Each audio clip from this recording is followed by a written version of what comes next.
Hello. അങ്ങനെ നമ്മൾ ഞായറാഴ്ച, വിശാലമായ ഞായറാഴ്ചയിലേക്ക് കടക്കുകയാണ്. ഞായറാഴ്ച രാവിലെ നമുക്ക് ഇഡലിയും പിന്നെ ഇന്നലത്തെ ഇറച്ചിക്കറിയും ഉണ്ട് കേട്ടോ. അപ്പോൾ അത് രാവിലെ വെക്കാമെന്ന് പറഞ്ഞിട്ട് വെച്ചിട്ടുണ്ടായിരുന്നു മാവ്. പക്ഷേ രാവിലെ ഞാൻ തുണിയൊക്കെ അലക്കിയിട്ട് ഇങ്ങനെ വന്ന് നോക്കുമ്പോൾ മാവിങ്ങനെ അങ്ങ് പതഞ്ഞ് പൊങ്ങി പുറത്തൊക്കെ ആയി. അതൊരു മൂച്ചർ ജോലി ഉണ്ടായിരുന്നു.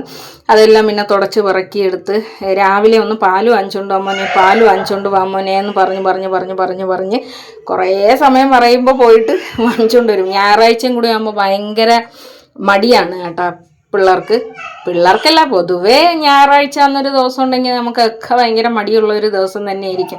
കാരണം വെപ്രാളത്തിലൊന്നും ചെയ്ത് ഒരിടത്തും പോവേണ്ട കാര്യമൊന്നും ഇല്ലല്ലോ. അപ്പോൾ അതുകൊണ്ട് എന്നാലും മോൻ പോയി വാങ്ങിച്ചുകൊണ്ട് വന്ന് അപ്പം നമുക്ക് രാവിലെ ചായ ഇടാം. ചായയുടെ വെള്ളം വെച്ചിട്ട്, ചായക്ക് പാല് വെച്ചിട്ട് മക്കൾക്ക് ഹോർലിക്സും എനിക്കും അദ്ദേഹത്തിനും കോഫിയുമാണ് കേട്ടോ. അദ്ദേഹം ഈ ചായയുടെ ആളായിരുന്നു, പക്ഷെ ഞാൻ ഭയങ്കര കോഫി അഡിക്ഷൻ ഉള്ള ഒരാളാണ്. അപ്പം ഞാൻ കോഫി കുടിക്കുന്നത് കൊണ്ട് തന്നെ പിന്നെ അദ്ദേഹവും കോഫി അഡിക്ഷനാക്കി മാറ്റി. പിന്നെ എന്നാലും ഇടയ്ക്കിടയ്ക്ക് ചായ ഇടും കേട്ടോ. പക്ഷെ എനിക്ക് ചായയുടെ അടുത്ത് വലിയ കമ്പമില്ല. എനിക്ക് ചായ കുടിക്കാൻ ഇഷ്ടമില്ല. ചായപ്പൊടിയുടെ സ്മെല്ല് എനിക്ക് ഇഷ്ടമില്ല. അപ്പോൾ അങ്ങനെ ചായയുടെ വെള്ളം വെച്ചിട്ട് നമുക്ക് ഇഡലിയും കൂടി വയ്ക്കാം. ഇഡലിയുടെ തയ്യാറെടുപ്പായി. അപ്പം ഞാൻ ചില വീഡിയോസ് ഇടുമ്പോഴത്തേക്കും ഒരുപാട് ആളുകൾ തെറ്റായി ധരിക്കുന്ന ഒരു കാര്യം, അത് എനിക്കിന്ന് വെളിവാക്കണമെന്നൊരു മോഹം. അതായത് എൻ്റെ മക്കൾ ഒരു ജോലിയും ചെയ്യാത്ത ആളുകളാണ് എന്ന് വിചാരിക്കേണ്ട. അവർ അത്യാവശ്യം എല്ലാ ജോലിയും ചെയ്യുന്ന ആളുകളാണ്. ഒരു വീട്ടിൽ അത്യാവശ്യമുള്ള ജോലികളുണ്ടല്ലോ, വീട് വൃത്തിയാക്കുക, ഒന്ന് ചായ ഇട്ട് തരിക, മുറ്റം തൂക്കുക, അവനവൻ ഇട്ടിരിക്കുന്ന ഷഡ്യ കഴുകുക, ഇതൊക്കെ അവർ സ്വയം ചെയ്യുന്ന ആളുകളാണ്. പക്ഷേ എനിക്ക് ഇഷ്ടമില്ല. എനിക്ക് അവരെ കൊണ്ട് ഇതൊന്നും ചെയ്യിപ്പിക്കാനായിട്ടൊരു ഇഷ്ടം ഇല്ല. അതിൻ്റെ കാരണം എന്ന് പറയുന്നത്, ഞാൻ എൻ്റെ ചെറുപ്പകാലത്തിൽ ഭയങ്കര ജോലി ചെയ്യുന്ന ഒരാളായിരുന്നു. വീട്ടിലെയും മാത്രമല്ല, അടുത്ത വീട്ടിലെയും അടുത്തടുത്ത എല്ലാ വീടുകളിലും പോയിട്ട് ജോലി എടുത്തു കൊടുക്കുന്ന ഒരാളാണ്. എന്തിനാണ്? ഒരു നേരത്തെ ആഹാരത്തിന് വേണ്ടിയിട്ട്. അങ്ങനെ ആഹാരം തരാം എന്ന് പറഞ്ഞ് പറ്റിച്ച് എന്നെ കൊണ്ട് ജോലി എടുപ്പിച്ച ആളുകൾ വരെ എൻ്റെ കുടുംബത്തിലുണ്ട്. ഓക്കെ. അപ്പോൾ പിന്നെ അതൊന്നും ഇപ്പോൾ നമ്മൾ പറഞ്ഞിട്ട് കാര്യമില്ല. പക്ഷേ അന്ന് എൻ്റെ ബാല്യകാലത്തിൽ ഞാൻ ഒരുപാട് കാര്യങ്ങൾ വേദനയോടെ സഹിച്ച സമയങ്ങളുണ്ട്. പറഞ്ഞിട്ട് കാര്യമില്ല, പുറത്ത് പറഞ്ഞാലും കാര്യമില്ല. അപ്പം അതിലൊന്നാണ് ഈ പണിയെടുക്കൽ. വീട്ടിൽ ജോലി എടുക്കുന്നതായിരുന്നാലും വെളിയിൽ ജോലി എടുക്കുന്നതായിരുന്നാലും ഒരു കൊച്ചു കുട്ടിക്ക് താങ്ങാൻ പറ്റുന്ന പണികളൊന്നും അല്ല അന്ന് ഞാൻ എടുത്തിരുന്നത്. അടുത്ത വീട്ടിലുള്ളവരുടെ തെങ്ങിൻ പുരയിടം വരെ നനച്ചിട്ട് കൊടുക്കേണ്ട അവസ്ഥ. അത് അന്ന് ഈ പൈപ്പൊന്നും ഇല്ല കേട്ടോ. പിന്നെ നമ്മളിങ്ങനെ കയറും തൊട്ടിയും വെച്ചിട്ട് കിണറ്റിൽ നിന്ന് കോരി, പിന്നെ അവരുടെ വീട്ടിൽ എത്ര തെങ്ങുമൂടുണ്ടോ അത്രയും തെങ്ങുമൂട് നനച്ചിട്ട് കൊടുക്കുന്ന ഒരവസ്ഥയൊക്കെ ഉണ്ടായിട്ടുണ്ട്. അന്ന് കൈ ഇങ്ങനെ പൊട്ടി ഒലിച്ച് അന്നത്തെ കയറെന്ന് പറഞ്ഞാൽ ഈ വടം പോലത്തെ കയറാണ്. നിങ്ങൾക്ക് അറിയായിരിക്കും. വടം പോലത്തെ കയറിൽ ഇങ്ങനെ വലിയ ബക്കറ്റിൽ വെള്ളം കോരി എടുക്കുമ്പോൾ തന്നെ കൈ പൊട്ടിപ്പോവും. ചെറിയ കൈയല്ലേ, കൈ പൊട്ടിപ്പോവും. അങ്ങനെ പൊട്ടിയിട്ട് കരയും. കരഞ്ഞാൽ അത് പിന്നെ കാണാനൊന്നും എൻ്റെ അമ്മയില്ല, അമ്മയൊക്കെ ജോലിക്ക് പോകുന്നതല്ലേ. അപ്പം അങ്ങനെയൊക്കെ ഒരുപാട് വിഷമതകൾ ഞാൻ സഹിച്ചിട്ടുണ്ട്. അന്ന് ഞാനിങ്ങനെ മനസ്സിൽ കരുതും, എൻ്റെ മക്കളെ ഭയങ്കര രാജാവും രാജ്ഞിയായിട്ട് വളർത്തണം, എൻ്റെ മക്കൾക്ക് ഒരു ബുദ്ധിമുട്ടും അറിയരുത്. എന്നെ സംബന്ധിച്ചിടത്തോളം ഞാൻ രാത്രി ആ ഒരു കാലഘട്ടത്തിൽ പണിയെടുത്ത് ഈ ഒരു കാലഘട്ടത്തിലും പണിയെടുക്കുന്നു. പക്ഷെ അന്ന് ഞാൻ ആർക്കൊക്കെയോ വേണ്ടി പണിയെടുത്ത് ഇന്ന് ഞാൻ ചെയ്യുന്നത് എൻ്റെ സ്വന്തം സന്തോഷത്തിന്. എൻ്റെ മക്കളെന്ന് പറയുന്നത് അത് എൻ്റെ സന്തോഷമാണ്. ഞാൻ ഇത്രയും മക്കളെ പ്രസവിച്ചത് എൻ്റെ സന്തോഷത്തിന് വേണ്ടിയിട്ടാണ്. അപ്പോൾ എൻ്റെ മക്കൾ സന്തോഷമായിട്ട് ഇരിക്കേണ്ട ബാധ്യത അത് എന്നിൽ നിക്ഷിപ്തമാണ്. കാരണം എൻ്റെ മക്കളെന്ന് പറയുന്നത് എൻ്റെ സന്തോഷമാണ്. എൻ്റെ സന്തോഷത്തിന് വേണ്ടി ഞാൻ അവരെ ഈ ഭൂമിയിലേക്ക് കൊണ്ടുവന്നതാണ്. എൻ്റെ സന്തോഷത്തിന് ഞാൻ അവരെ ഈ ഭൂമിയിൽ കൊണ്ടുവന്നിട്ട് എൻ്റെ മറ്റുള്ള മക്കൾ, എൻ്റെ ഇനിയുള്ള മക്കൾക്ക് ബാധ്യതയാകാൻ പാടില്ല. അല്ലെങ്കിൽ ഇത് സഹോദരങ്ങളാണ്, സഹോദരങ്ങൾക്ക് വേണ്ടി നീ ഇത് ചെയ്തു കൊടുക്കണം എന്ന് എൻ്റെ മക്കളെ എനിക്ക് പറയാൻ പറ്റൂല. കാരണം അവരവരുടെ കാര്യങ്ങൾ അവരവർ ചെയ്യുക എന്നുള്ളതാണ്. അത് അവരവർ ചെയ്യാറുണ്ട്. എൻ്റെ മൂത്ത മക്കളുടെ ഒന്നും ഇന്നർ വിയേഴ്സൊന്നും ഞാൻ കഴുകാറില്ല, ഞാൻ കാണാറുമില്ല. അവർ തന്നെയാണ് കഴുകിയിടൽ.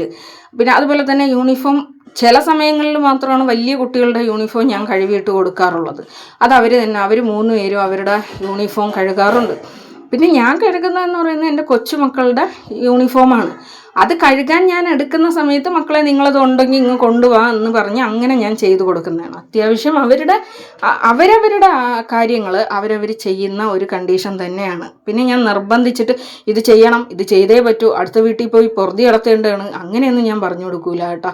അതായത് അവനവന് നിലനിൽക്കാൻ പറ്റുന്ന ജോലി, അവൻ്റെ വിശപ്പിന് ആവശ്യമായ ഭക്ഷണം ഉണ്ടാക്കുക, അവൻ ഇരിക്കുന്നിടം വൃത്തിയാക്കുക, അവൻ കിടക്കുന്നിടം വൃത്തിയാക്കുക, അതൊക്കെ അവനവനെ ജോലികളിൽ പെട്ടതാണ്. അത് ഞാൻ എൻ്റെ മക്കളെ പഠിപ്പിക്കാറുണ്ട്, അവരത് ചെയ്യാറുമുണ്ട് കേട്ടോ. പിന്നെ ഈ വീഡിയോയിൽ നമ്മളിപ്പോൾ കാണിക്കുമ്പോൾ എന്നെ കാണിക്കാനാണ് ഇഷ്ടം.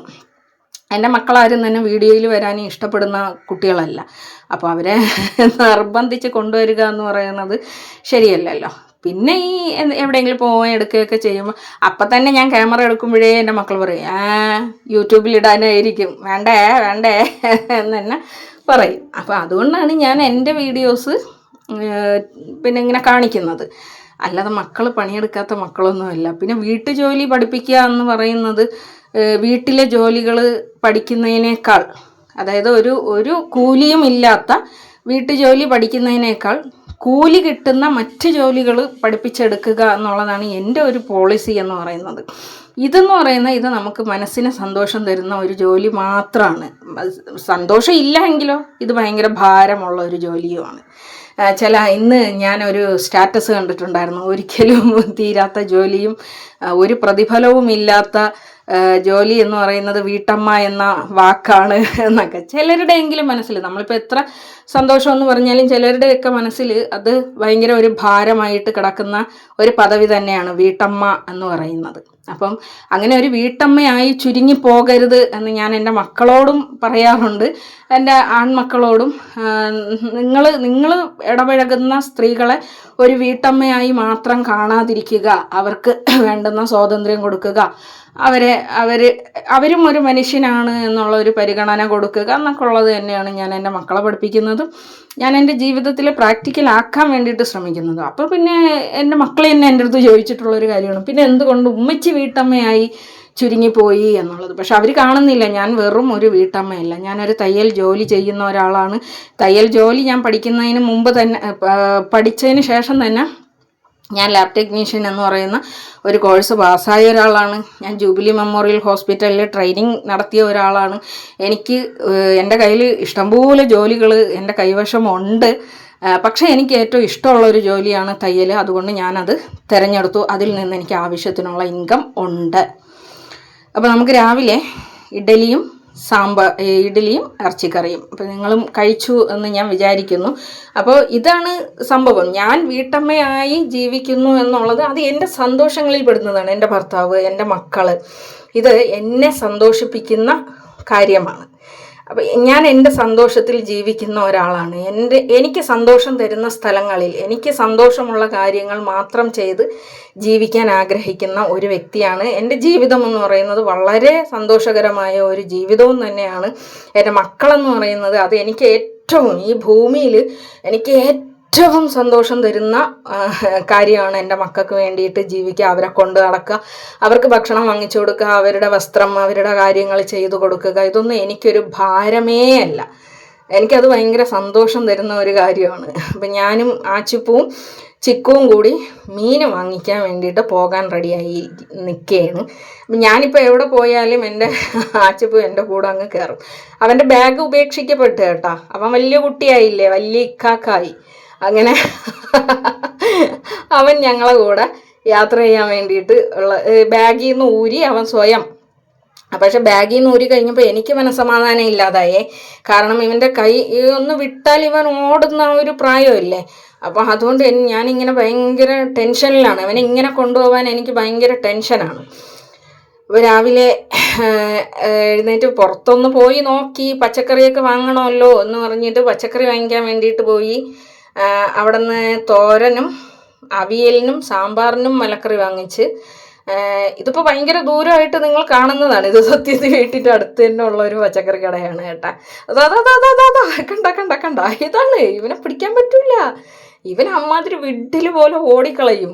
ഈ ബാഗിൽ ഇട്ടേക്കുകയാണെങ്കിൽ ബാഗിൽ എന്നെ അങ്ങ് ഇരിക്കും. പക്ഷെ എനിക്ക് നടുവേദന ഉള്ളത് കൊണ്ട് ബാഗിൽ തന്നെ ഇനി ഇവനെ കൊണ്ടുപോകാനായിട്ട് പറ്റുന്നുമില്ല.